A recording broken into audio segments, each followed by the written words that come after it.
Bismillahirrahmanirrahim. Assalamualaikum warahmatullahi wabarakatuh. Nah, pada kesempatan ini kita akan membahas mengenai contoh soalnya. Contoh soal sifat koligatif larutan elektrolit. Nah, yang pertama, langsung saja. Di sini ada soal, berapakah titik beku larutan 0,1 mol asam asetat dalam 500 gram air jika derajat ionisasi asam asetatnya adalah 0,5. KF-nya diketahui ya. Nah, kita tulis dulu yang diketahui apa saja. Yang pertama ada mol asam asetat yaitu 0,1. Kemudian ada massa air yaitu 500 gram. Berarti ini P lambangnya ya. Kemudian derajat ionisasi lambangnya adalah alfa. Alfanya yaitu 0,5. Kemudian diketahui, ini tetapan ya, KF itu tetapan kenaikan penurunan ya, penurunan titik beku air. KF airnya itu 1,86 derajat Celcius per molal. Nah, kemudian kita tambahkan untuk titik beku air murni itu kan membekunya itu air pada suhu 0 derajat Celcius. Nah, jadi TF derajat airnya itu 0 derajat Celcius.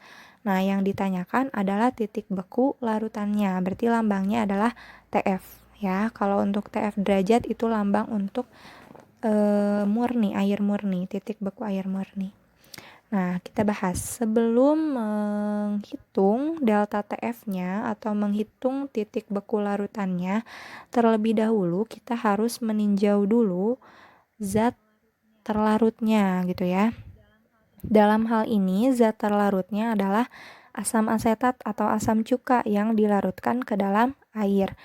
Nah, berarti kita harus meninjau dulu asam asetat ini terurai menjadi ion apa saja sih gitu ya. Nah, ternyata CH3COOH ini atau asam asetat ini terurai menjadi ion H+ dan CH3COO-. Artinya di sini ada dua buah ion gitu ya. Nah, ini diperlukan untuk menghitung faktor Van Hoff. Karena di sini larutannya elektrolit, maka nanti dalam perhitungan delta TF-nya juga harus menambahkan faktor Van Hoff atau I gitu ya, sehingga kita perlu meninjau terlebih dahulu apakah larutan ini terionisasinya menjadi apa saja gitu ya. Nah, sehingga bisa disimpulkan dari sini jumlah ionnya atau N-nya itu sama dengan 2, yaitu H+ dan CH3COO-. Nah, nilai alfanya kan sudah ada di soal ya, yaitu 0,5, sehingga kita bisa tinggal masukkan ke rumusan I. I sama dengan 1 plus N-1 kali alfa. Nah, kita masukkan berarti 1 plus N-nya itu tadi 2. 2 masukkan, dikurangi 1, alfanya 0,5. Nah, ya, yang di dalam kurung ini harus dikerjakan terlebih dahulu. Berarti 2 min 1 itu 1. 1 kali 0,5, 0,5. 0,5 plus 1 berarti 1,5. Jadi faktor Van Hoff-nya yaitu 1,5 gitu ya. Dari sini baru kita bisa menghitung delta TF. Nah, delta TF-nya itu yaitu molalitas kali KF dikali faktor Van Hoff. Nah, bisa diuraikan molalitasnya mol dikali 1000 per P. Molnya ini nanti bisa diuraikan lagi ya menjadi massa terlarut per mR. Tapi di sini yang diketahui sudah mol, jadi ya udah langsung aja ya mol gitu ya.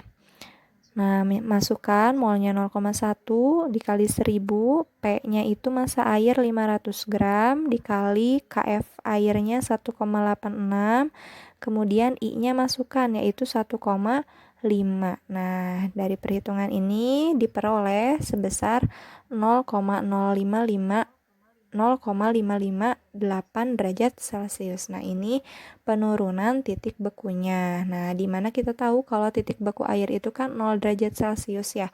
Nah, setelah ditambahkan asam asetat, itu ternyata turun sebesar 0,558 derajat.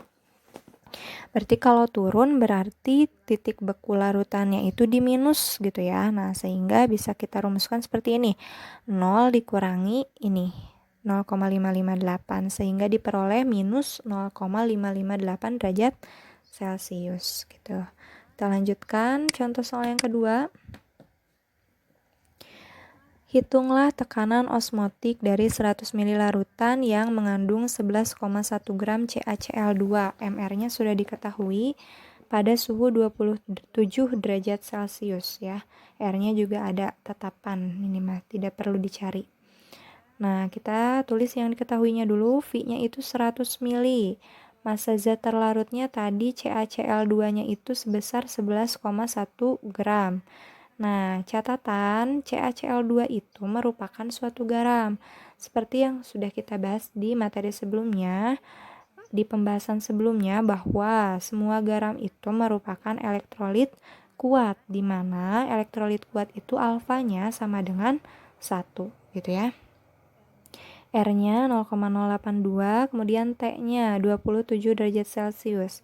Nah, perlu diingat bahwa untuk mencari tekanan osmotik, suhunya itu harus dalam Kelvin, sehingga 27 derajat Celcius ini harus ditambahkan dulu dengan 273 menjadi 300 Kelvin gitu ya.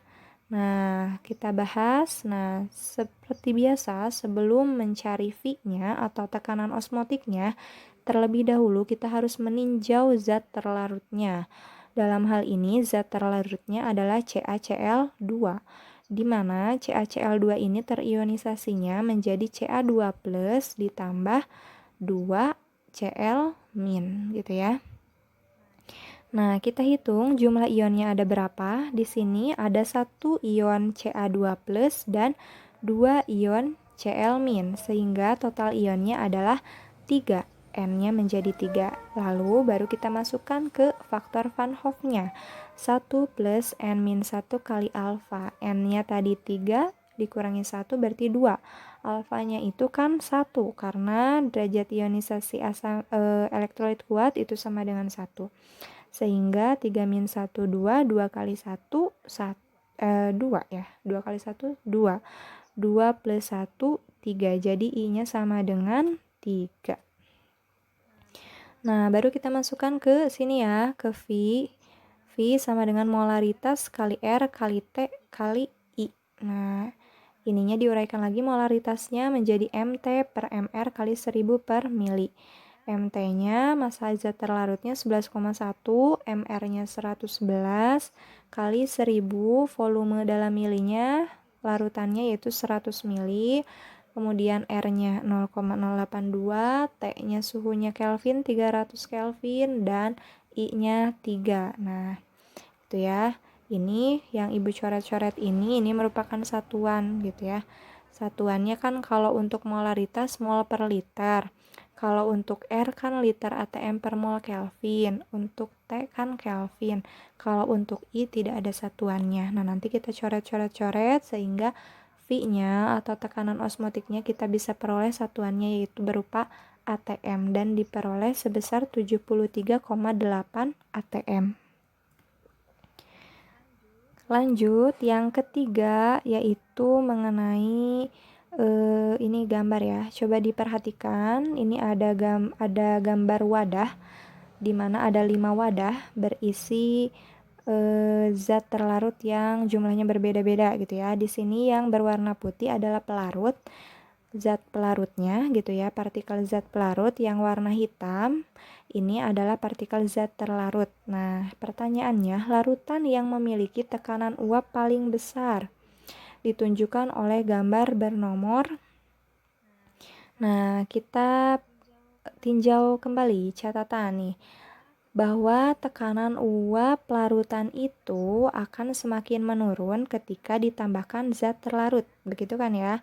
Mengapa menurun? Karena molekul-molekul airnya akan sulit untuk menguap karena terhalangi oleh partikel zat terlarut. Nah, artinya di sini tekanan uap yang paling besar itu berarti yang mengandung jumlah zat terlarut yang sedikit gitu ya, sehingga lebih mudah airnya itu, molekul airnya untuk bisa menguap, sehingga tekanan uapnya itu menjadi lebih besar. Jadi dari gambar ini kita cari mana zat terlarut yang sedikit gitu. Nah, untuk yang pertama zat terlarutnya ada 3 buah berarti ya, 1, 2, 3. Nah, untuk yang kedua ada 4. yang ketiga ada 5, yang keempat ada 2, dan yang kelima ada 1. Sudah bisa disimpulkan ya. Jadi mana yang zat terlarutnya lebih sedikit? Yang paling sedikit yaitu yang nomor 5. Nah, berarti jawabannya tekanan uap paling besar itu adalah yang bernomor 5, yaitu yang mengandung zat terlarut yang jumlahnya sedikit. Nah, kemudian yang ini kita bahas. Berdasarkan gambar tersebut, titik yang menunjukkan titik didih larutan atau titik didih larutan itu kan lambangnya TB ya. Kalau TB derajat itu titik didih pelarut. Nah, bisa kita lihat di sini yang sebelah sini yang di atas ini adalah zat cair gitu ya. Yang di bawah ini gas, yang di sebelah kiri ini untuk padatan. Ini merupakan diagram fase air gitu. Nah, berarti kalau peristiwanya dari cair ke gas itu kan menguap ya. Nah, kalau dari cair ke padat itu membeku. Kalau dari gas ke cair itu kan mengembun dan sebagainya. Nah, yang kita tinjau di sini adalah titik didih larutan. Nah, coba perhatikan titik C ini. Ini kan cair ke gas itu kan menguap ya. Menguap itu nanti lama-kelamaan akan terjadi mendidih gitu kan. Nah, ini untuk C ini kalau kita tarik garis ke bawah, ini adalah titik didih pelarut yang besarannya itu berapa? 100 derajat Celcius. Nah, seperti yang kita ketahui, jika kita menambahkan zat terlarut, itu maka titik didihnya akan menjadi lebih tinggi. Nah, ini garis ini untuk pelarut dan garis yang bawahnya itu untuk larutan. Nah, berarti untuk titik F ini jika kita tarik garis ke bawah sehingga J ini merupakan titik didih larutan gitu ya. Nah, terbuktikan ya di mana titik didih larutan itu lebih besar daripada titik didih pelarutnya. Nah, sehingga jarak dari I ke J ini merupakan delta T TB. Jadi TB-nya sudah bisa disimpulkan yang mana? TB-nya adalah titik yang J. Jawabannya yang E berarti ya. Lanjut, soal yang terakhir. Larutan yang memiliki titik didih tertinggi adalah, nah kita bisa simpulkan kalau titik didih yang tertinggi itu artinya titik didih yang mengandung zat terlarut yang jumlahnya banyak, paling banyak gitu ya. Nah, berarti kita tinjau satu-satu.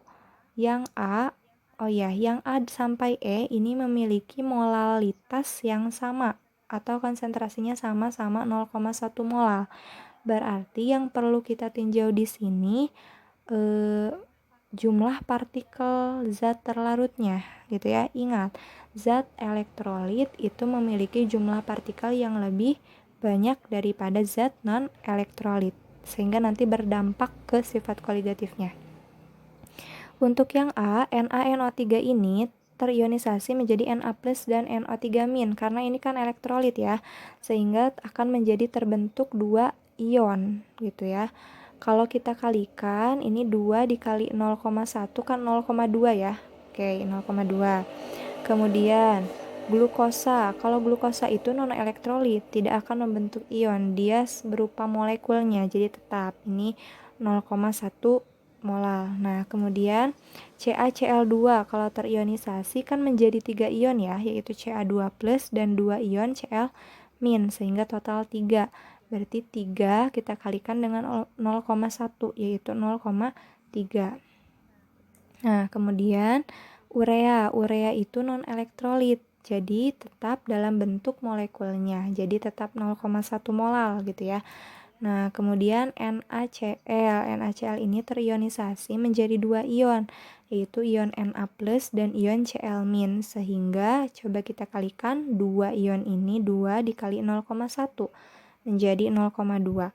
Tadi yang atas 0,2, yang ini 0,1, yang ini 0,3, yang ini 0,1, yang E itu 0,2. Jadi sudah bisa disimpulkan ya, mana yang memiliki titik didih tertinggi. Berarti jawabannya adalah C, karena jumlah partikelnya lebih banyak. Nah, seperti itu ya. Baik, sekian pembahasan soal yang bisa Ibu sampaikan. Semoga bermanfaat. Tetap semangat belajar. Wabillahi taufiq wal hidayah. Wassalamualaikum warahmatullahi wabarakatuh.